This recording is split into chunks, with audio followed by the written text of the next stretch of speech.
All right, this is part 2 of my learning to draw for the absolute beginner. We're gonna learn how to draw circles today. If you have not seen my first video, you should do that one first. It's drawing lines, squares, and triangles. Circles are definitely more advanced, so please be comfortable doing those first, and we'll get to it. I'm Carly Ann, I'm a professional illustrator, and today we're gonna draw. All right. For today, we're going to be using our notepad again, as well as any sort of drawing tool that you prefer. And then a little later, I'll be using a sketchbook, just a plain, ordinary sketchbook. I recommend spiral bound so that it lays flat on the table.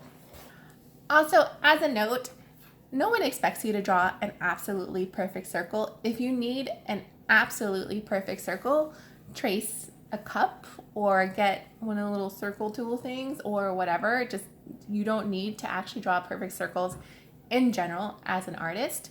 But I am going to have some tips for you so that you can get more perfect circles and definitely increase your confidence in drawing round objects, which can be tricky.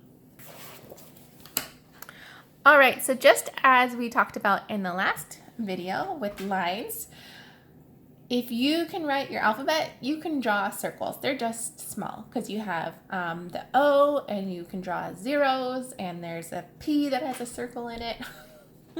Lots of circles. So you have experience here, but again, you're probably using your fingers or your wrist to draw them.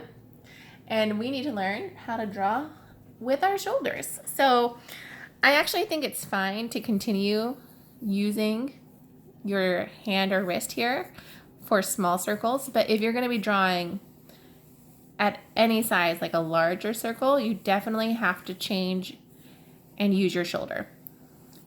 Really, you just can't get big enough with a circle. It's going to get awkward. Also, when you notice if I draw a small circle here, I'm actually almost like moving my hand inward as I do it. So I'm making a circle with my hand itself, and it's sort of this kind of a motion that's helping me. And then the second thing, as in with lines, I really think it's helpful to draw light first. That helps you so that even if you mess up, you can sort of figure out lightly what looks good, and then afterwards, you're almost tracing your own work while drawing a little darker. And now you have a circle. All right, the other way that is really helpful to draw circles is if you have a square. So I'm just going to base it off the lines here. So that's why it was important to draw squares in our last video. And you put an X through your square. I know this is not a perfect square, and it's okay.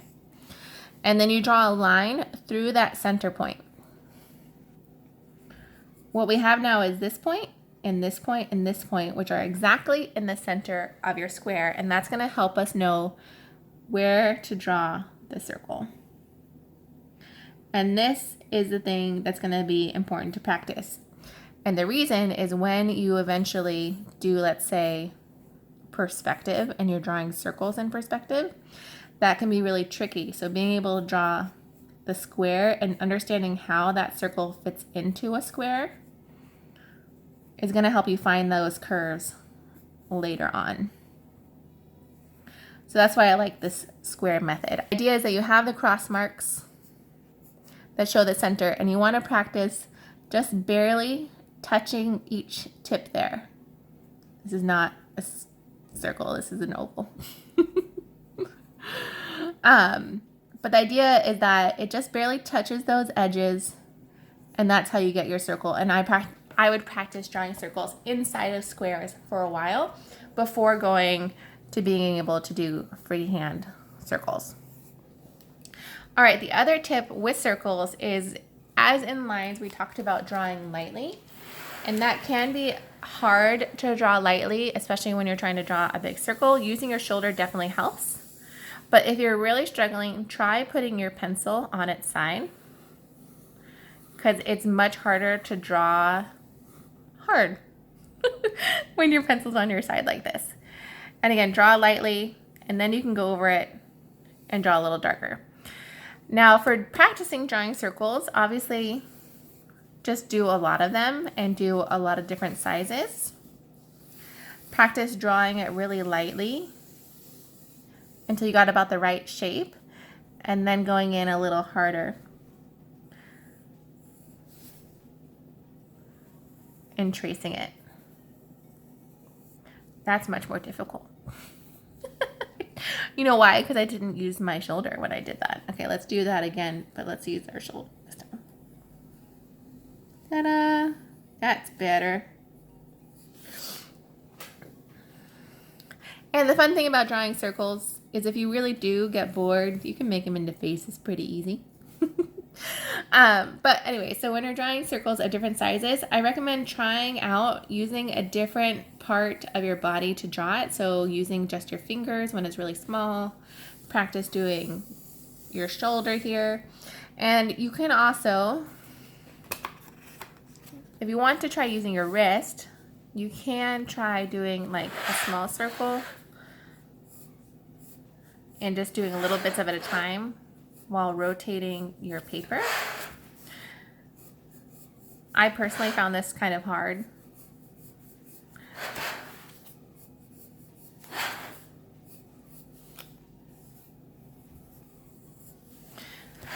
You can also do that by rotating your paper to help you get your circle.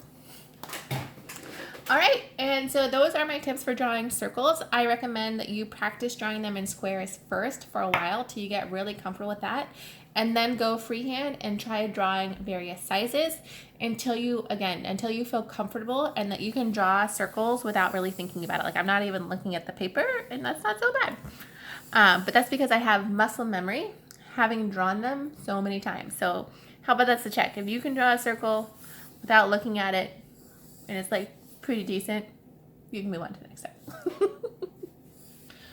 All right, if you guys enjoyed this content, let me know by leaving me a like or a comment, letting me know if you enjoyed it. And I will be doing more of these like really early learning how to draw tips. So if you're interested in that, you can go ahead and subscribe, and I'll see you guys next time. Bye.